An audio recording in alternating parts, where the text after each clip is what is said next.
بسم اللہ الرحمن الرحیم۔ السلام علیکم ناظرین۔ قصیم میں شاہراہ پر ساحر کیمرہ توڑنے والا گرفتار کر لیا گیا۔ ڈیجیٹل ادائیگی سسٹم نصب نہ کرنے والی دکانوں کے خلاف کارروائی شروع۔ غیر ملکی کے بیٹے کی عمر 25 برس ہو گئی، اقامے میں توسیع ہوگی کیا؟ سعودی عرب میں 25 سنگین جرائم جن پر گرفتاری ہوگی۔ خبروں کی تفصیل کو آگے بڑھائیں گے، مگر اس سے پہلے بسمہ عرب اردو نیوز کو سبسکرائب کر دیں اور گھنٹی کے بٹن کو پریس کر دیں۔ سعودی عرب میں قصیم پولیس نے ایک شاہراہ پر نصب ساحر کیمرہ توڑنے والے مقامی شہری کو گرفتار کیا ہے۔ اخبار 24 کے مطابق ساحر کیمرہ شاہراہوں پر مقررہ سے زیادہ رفتار سے گاڑی چلانے والوں کو پکڑنے کے لیے لگایا جاتا ہے۔ جو لوگ شاہراہوں پر حد رفتار سے زیادہ گاڑی چلاتے ہیں وہ شاہراہوں پر نصب ساحر کیمروں سے پریشان ہیں۔ قصیم پولیس کے ترجمان بدر الصحبانی نے بتایا کہ پولیس نے ساحر کیمرے میں توڑ پھوڑ کرنے والے شخص کو شناخت کے بعد گرفتار کر لیا۔ ملزم سعودی اور عمر کے تیسرے عشرے میں ہے۔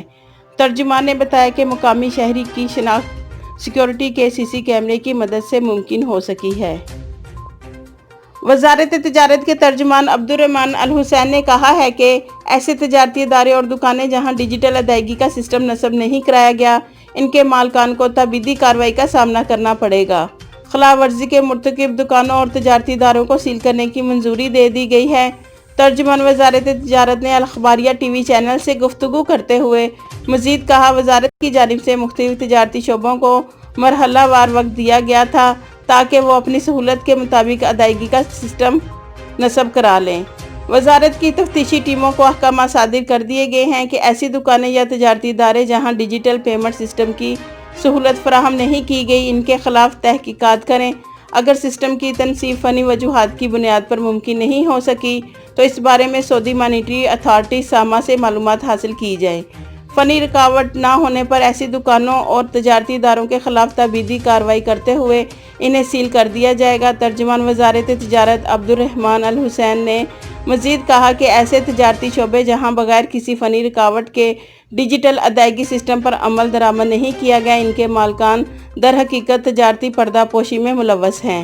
دراصل ویب نیوز اخبار 24 کا کہنا ہے کہ ساما کی جانب سے مملکت میں کام کرنے والے تمام بینکوں کو ہدایت کی گئی ہے کہ وہ سپن سسٹم تنصیب کے لیے جملہ وسائل مہیا کریں اور اس ضمن میں درپیش فنی مشکلات کو فوری طور پر دور کیا جائے۔ واضح رہے، وزارت تجارت کی جانب سے مملکت میں بلا نقدی منصوبے کے تحت مرحلہ وار پروگرام پر عمل جاری ہے۔ اس ضمن میں پہلے مرحلے میں پیٹرول اسٹیشنز اس امر کا پابند کیا گیا تھا کہ وہ سپن سسٹم مہیا کریں۔ بعض دوسرے مرحلے میں دیگر تجارتی شعبے شامل تھے، جن میں پنچر شاپس، گاڑیوں کے پارٹس فروخت کرنے والی دکانیں، ورکشاپس اور اسی قسم کے دیگر تجارتی شعبے شامل تھے۔ مملکت کے بلا نقدی منصوبے کا بنیادی ہدف تجارتی پردہ پوشی کا خاتمہ کرنا ہے۔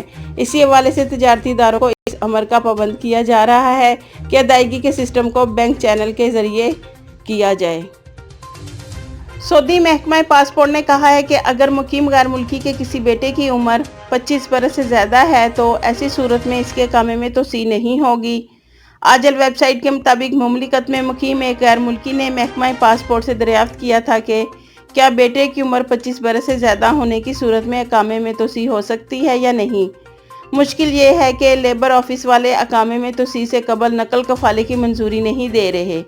محکمہ پاسپورٹ نے ٹویٹر کے اکاؤنٹ پر کہا کہ تحریری ہدایات یہ ہیں کہ اگر کسی غیر ملکی کی اولاد کی عمر 25 برس ہو جائے تو ایسی صورت میں اس کا نقل کفالہ ضروری ہوگا۔ اس کے بغیر باپ کے اقامے میں توسیع نہیں ہوگی۔ بیان میں کہا گیا ہے کہ مزید وضاحت کے لیے وزارت افرادی قوت و سماجی بہبود سے رجوع کیا جائے۔